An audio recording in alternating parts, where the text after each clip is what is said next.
അമൂല്യങ്ങളായ ഇപ്പോൾ സ്വർണ്ണം എല്ലാവരും കൈവശം വെക്കുന്നില്ലേ? അതെ. പിന്നെ എന്തുകൊണ്ട് രത്നം കൈവശം വെച്ചൂടാ? ഒരു രത്നം ധരിച്ചു കഴിഞ്ഞാൽ അയാളിൽ പ്രവർത്തിക്കുന്ന അയാളുടെ കുണ്ടലിനി ശക്തി വർദ്ധിക്കുന്നു. ഇട്ടിരിക്കുന്ന രത്നം പ്രതികൂലമാണെങ്കിലോ ഉള്ളത് കൂടെ നശിപ്പിക്കും. ആ രത്നം ധരിച്ചാൽ മനുഷ്യൻ്റെ സ്വഭാവത്തെ മാറ്റിമറിക്കാൻ സാധിക്കും. പിന്നെ ഇതെന്താ കുഴപ്പമെന്ന് വെച്ചാൽ ഇത് വെച്ച ആളുകൾ ബിസിനസ് ചെയ്യുന്നുണ്ട്. ഇന്നത്തെ കാലഘട്ടത്ത് രത്നമെന്ന് വിശേഷിപ്പിക്കുന്ന അനവധി ഡ്യൂപ്ലിക്കേറ്റ് കല്ലുകളുണ്ട്. ഒറിജിനൽ രത്നം വിധിപ്രകാരം ധരിക്കുക. അങ്ങനെ നോക്കുകയാണെങ്കിൽ 27 നക്ഷത്രമുണ്ട്. അശ്വതി മുതൽ രേവതി വരെ 27 നക്ഷത്രങ്ങളുണ്ട്. രത്നങ്ങളാകെ 9 ഉള്ളൂ. പിന്നെ വേറെ പല മാർഗങ്ങളുണ്ട്. അങ്ങനെയൊന്നും നോക്കി രത്നം ധരിക്കാൻ പാടില്ല.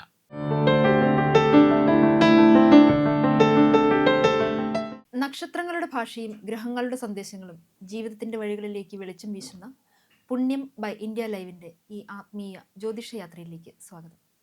ഇന്ന് നമ്മളോടൊപ്പം വാസ്തുവും ജ്യോതിഷവും ജമ്മോളജിയും ഒരുപോലെ കൈകാര്യം ചെയ്യുന്ന ശ്രീ സുന്ദരം ആചാര്യാണ്. സർ നമസ്കാരം. നമസ്കാരം. നമസ്കാരം. സർ, നമ്മൾ പലപ്പോഴും കല്ലുകൾ, രത്നങ്ങൾ നമ്മുടെ കയ്യിലും മാലയിലൊക്കെ ആയിട്ടിടാറുണ്ട്. അതെ. ഇത് ധരിക്കുന്നതിന് മുൻപ് അറിഞ്ഞിരിക്കേണ്ട കാര്യങ്ങൾ എന്തൊക്കെയാണ്? അങ്ങനെ എല്ലാവർക്കും ഇടാൻ പറ്റുന്ന സാധനങ്ങളാണോ ഇതൊക്കെ? എല്ലാവർക്കും ഇടാം. ഇതൊരു മറ്റ് പ്രോബ്ലമുള്ള വസ്തുക്കളല്ല. ഭൂമിയിൽ അമൂല്യങ്ങളായിട്ടുള്ള ധാതുക്കളാണിത്, അല്ലേ? അമൂല്യങ്ങളായ ഇപ്പോൾ സ്വർണ്ണം എല്ലാവരും കൈവശം വെക്കുന്നില്ലേ? അതെ. പിന്നെ എന്തുകൊണ്ട് രത്നം കൈവശം വെച്ചൂടാ? അല്ല, അതിനെപ്പറ്റി തെറ്റിദ്ധാരണ പൊതുവിലുണ്ടല്ലോ. ആ, അതൊന്ന് ക്ലിയർ ചെയ്താൽ മതി. ഓരോ അവസ്ഥയ്ക്കും രത്നം എന്താണെന്ന് വെച്ചാൽ സൗരയൂഥത്തിലെ ഗ്രഹങ്ങളുടെ രശ്മികളെ ആഗിരണം ചെയ്യാനായിട്ടുള്ള മാസ്മര ശക്തി രത്നങ്ങൾക്കേ ഉള്ളൂ, രത്നങ്ങൾക്കുണ്ട്. അപ്പോൾ അതാണ് ഈ രത്നം അതിൻ്റെ സയൻറ്റിഫിക് ആയിട്ടുള്ള എഫക്റ്റ് ഇതാണ്. ഇപ്പോൾ സൂര്യൻ്റെ ഒരു കുട്ടിയുടെ ജാതകത്തിൽ സൂര്യൻ വീക്കായിട്ട് നിൽക്കുവാണെങ്കിൽ, അല്ലെങ്കിൽ സൂര്യൻ്റെ തേജസ് കുറവാണെങ്കിൽ, ഈ ജാതകത്തിൽ, അപ്പുറത്തെ ഒറിജിനൽ സൂര്യൻ്റെ അല്ല, ജാതകത്തിൽ സൂര്യൻ മറഞ്ഞിരിക്കുന്ന ഒരു കുട്ടിക്ക് മാണിക്യരത്നം ധരിച്ചാൽ, ഈ മാണിക്യം എന്ന് പറയുന്ന റൂബി, ആ റൂബി രത്നം ഈ സൂര്യപ്രകാശത്തിൽ നിന്നും വരുന്ന കിരണങ്ങളെ, എനർജികളെ ആഗിരണം ചെയ്തിട്ട്, അബ്സോർവ് ചെയ്ത് ഇയാളുടെ ഈ കൈയുടെ ധരിക്കുമ്പോൾ അതുവഴി നമ്മുടെ ശരീരത്തിലേക്ക് വിഹരിക്കും, റിഫ്ലക്റ്റ് ചെയ്യും. അത് ശരീരത്തിൽ ത്വക്കിൽ കിട്ടിക്കഴിഞ്ഞാൽ ത്വക്ക് വഴി അത് ഇട, പിങ്കള, പ്രജ്ഞ, മേധ, പ്രതിഭ എന്നൊക്കെ പറഞ്ഞ ഒരുപാട് ഗ്ലാൻഡുകൾ, അത് ആയുർവേദപരമായിട്ട് ഒബ്ലങ്കേറ്റ അങ്ങനെയൊക്കെയുള്ള സംഗതികളുണ്ട്, ഗ്ലാൻഡുകളുണ്ട്. ആ ഗ്ലാൻഡുകളിലേക്ക് ഇതിൻ്റെ പോസിറ്റീവ് എനർജി, ഈ എനർജി പോയുമ്പോൾ അത് അവർ കുറച്ചുകൂടി നന്നായിട്ട് അത് വർക്ക് ചെയ്യും, അല്ലെങ്കിൽ അതിനുള്ള എനർജി അതിന് കിട്ടുന്നു, ഒരു എനർജി ബൂസ്റ്റർ പോലെ. അങ്ങനെ വരുമ്പോൾ ഉന്മേഷവാനാകുന്നു. ഒരു രത്നം ധരിച്ചു കഴിഞ്ഞാൽ അയാളിൽ പ്രവർത്തിക്കുന്ന അയാളുടെ കുണ്ടലിനി ശക്തി വർദ്ധിക്കുന്നു. കുണ്ടലിനി ശക്തി വർദ്ധിച്ചാൽ അയാൾക്ക് എനർജി, എപ്പോഴും ഉന്മേഷം ഉണ്ടാവും.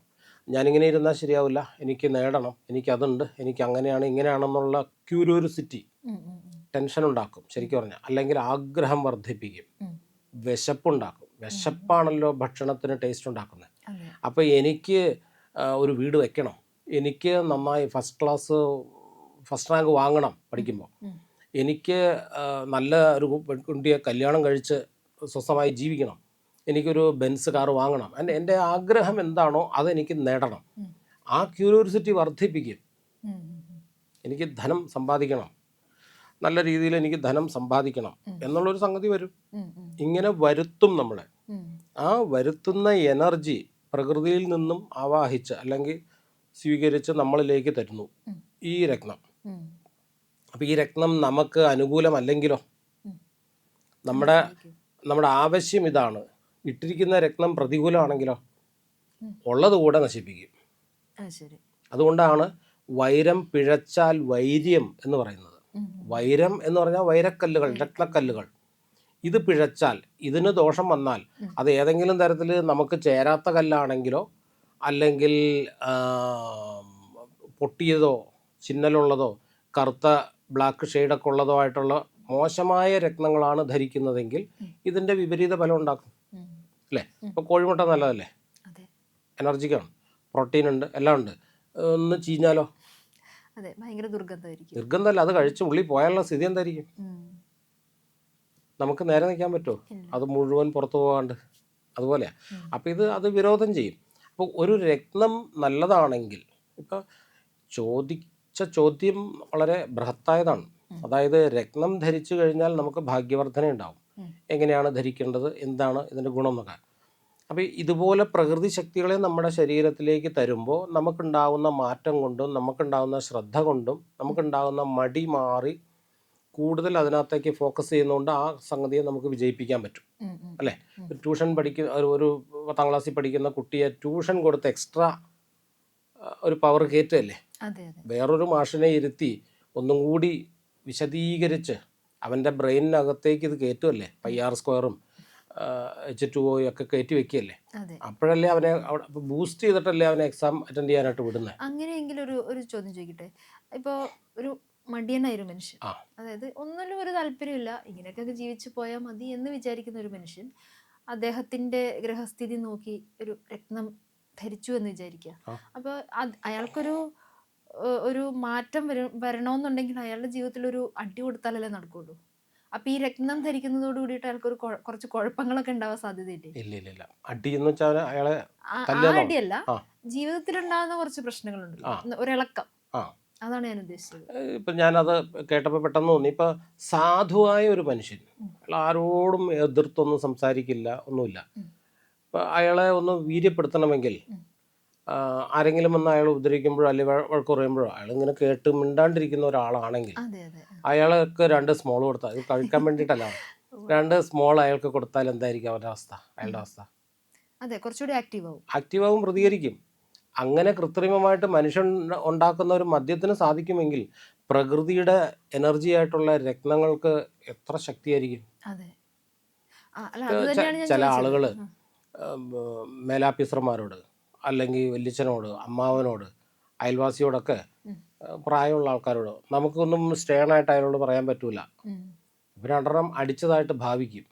അയാൾ കള്ളു കുടിക്കില്ല, അടിച്ചതായിട്ട് ഭാവിച്ചിട്ട് എന്താണെന്നൊക്കെ ചോദിച്ചിട്ട് ചെന്ന് പറയേണ്ടത് മുഴുവൻ പറയും. പിറ്റേ ദിവസം രാവിലെ എന്ന് അത് സാറേ ഇങ്ങനെ ഞാൻ ഇന്നലെ 2 കഴിച്ചു പോയി, അതിൻ്റെ ഇതിൽ പറഞ്ഞാണ്, ക്ഷമിക്കണം കേട്ടോ.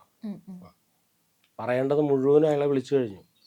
അപ്പം ഈ ശക്തി ഈ മദ്യത്തിനുണ്ടെങ്കിൽ പ്രകൃതിദത്തമായ രത്നങ്ങൾക്ക് ഒരുപാട് ഗുണം വരണ്ടേ? വരും, അത് വരും. ആ രത്നം ധരിച്ചാൽ മനുഷ്യൻ്റെ സ്വഭാവത്തെ മാറ്റിമറിക്കാൻ സാധിക്കും. അതവന് ചേരുന്നതായിരിക്കണം, കൃത്യമായി ചേരുന്നതായിരിക്കണം. അത് ഏത് ചേരും എന്നുള്ളത് അയാളുടെ ജനന ജാതകം നോക്കിയാൽ വളരെ വ്യക്തമായിട്ട് മനസ്സിലാവും. ഏത് പ്രോട്ടീനാണ്, ഏത് ഗ്രഹത്തിൻ്റെ എനർജിയാണ് അയാളിൽ കുറവുള്ളതെന്ന് നമുക്ക് ഒരു ജെമോളജിസ്റ്റിന് നോക്കിയാൽ വ്യക്തമായി മനസ്സിലാവും. അത് മനസ്സിലാക്കിയിട്ട് ആ എനർജിയെ ബൂസ്റ്റ് ചെയ്യാനായിട്ടുള്ള, ഇപ്പോൾ വ്യാഴമാണെങ്കിൽ യെല്ലോ സഫയർ കൃത്യമായിട്ട് ധരിക്കണം, ഇതാണ് യെല്ലോ സഫയർ. അത് ധരിച്ചു കഴിഞ്ഞാൽ അയാൾക്ക് അതിൻ്റെ പവർ കൂടുതൽ കിട്ടും.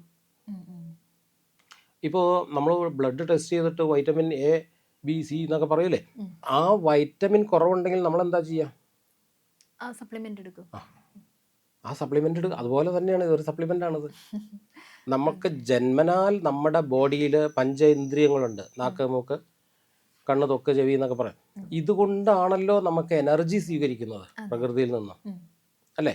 ഈ ശരീരം കൊണ്ട് സ്വീകരിക്കാൻ പറ്റാത്തതായിട്ട്, നേരിട്ട് സ്വീകരിക്കാൻ പറ്റാത്തതായിട്ടുള്ള എനർജിയെ ഇതുപോലെ സപ്ലിമെന്റ് ആയിട്ട്, ബൂസ്റ്ററായിട്ട്, റെഡറായിട്ട് എന്നൊക്കെ ഇതിനെ വിശേഷിപ്പിക്കാം. അത്രയും മാത്രമേ ഇവർ ചെയ്യുന്നുള്ളൂ. പിന്നെ ഇതെന്താ കുഴപ്പമെന്ന് വെച്ചാൽ ഇത് വെച്ച ആളുകൾ ബിസിനസ് ചെയ്യുന്നുണ്ട്. രത്നമിട്ടാൽ അങ്ങനെ വരും, ഇങ്ങനെ വരും, അതാണത് ഒരുപാട് അങ്ങ് ഇല്ലാത്തതും ഉള്ളതും ഒക്കെ കയറ്റി പറയുന്നുണ്ട് ബിസിനസ്സിന് വേണ്ടിയിട്ട്. അങ്ങനെയൊന്നും നടക്കത്തില്ല. അതുപോലെ ഒരു ഗ്രഹത്തിന് ഒരു ശനി അല്ലെങ്കിൽ വ്യാഴം, അങ്ങ് പറഞ്ഞ പോലെ വ്യാഴത്തിന്റെ ഒരു ദോഷ സമയത്ത് ഇന്ന് രത്നമിടണമെന്ന് പറയുമല്ലോ. അപ്പോൾ ഒരു ഗ്രഹത്തിന്റെ ദോഷത്തിന് ഒരു രത്നം ഉപയോഗിച്ചാൽ മതിയോ, അതോ പല രത്നങ്ങൾ ഉപയോഗിക്കണോ? ആവശ്യമില്ല, ഒരു രത്നം മാത്രം. വൈറ്റമിൻ C കുറവുണ്ടെങ്കിൽ ആ C മാത്രം ആഡ് ചെയ്താൽ മതിയല്ലോ. എയോ B12 K ഒന്നും വേണ്ട.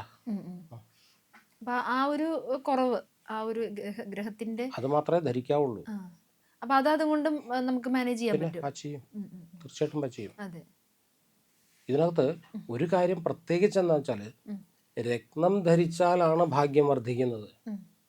ഇന്നത്തെ കാലഘട്ടത്ത് രത്നമെന്ന് വിശേഷിപ്പിക്കുന്ന അനവധി ഡ്യൂപ്ലിക്കേറ്റ് കല്ലുകളുണ്ട്, ചൈന മെയ്ഡായിട്ടും. ഇവിടെ തന്നെ ഇപ്പോൾ ഡയമണ്ടിൽ ഒറിജിനൽ വജ്രം എന്ന് പറയുന്നത് ലോകത്ത് ഏറ്റവും കാഠിന്യമുള്ള ധാതുവാണ്, വസ്തുവാണ്.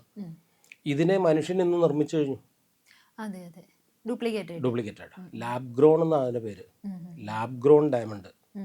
ഈ ലാബ് ഗ്രോൺ ഡയമണ്ട് ധരിച്ചു കഴിഞ്ഞാൽ തിളങ്ങും, ശോഭയുണ്ടാവും, ഭംഗിയുണ്ടാകും എന്നുള്ളതല്ലാണ്ട് പ്രകൃതിദത്തമായ ഒരു മനുഷ്യൻ്റെ ഭാഗ്യത്തെ വർദ്ധിപ്പിക്കാനോ ഒരു മനുഷ്യൻ്റെ ദോഷത്തെ കളയാനോ അല്ലെങ്കിൽ ഉള്ള അവൻ്റെ നൈസർഗികമായ ഗുണം എന്ന് പറയുന്നില്ലേ, അതൊന്നും ഈ മാൻമെയ്ഡ് ആയിട്ടുള്ള ലാബ് ഗ്രോൺ ഡയമണ്ടിന് ഉണ്ടാവില്ല.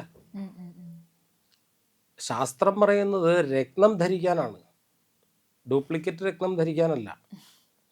ഇന്നത്തെ മാർക്കറ്റിലെ വിപണികളിൽ എല്ലാ പെട്ടിക്കട പോലുള്ള എല്ലാ സ്ഥലത്തും രത്നങ്ങളുണ്ട്.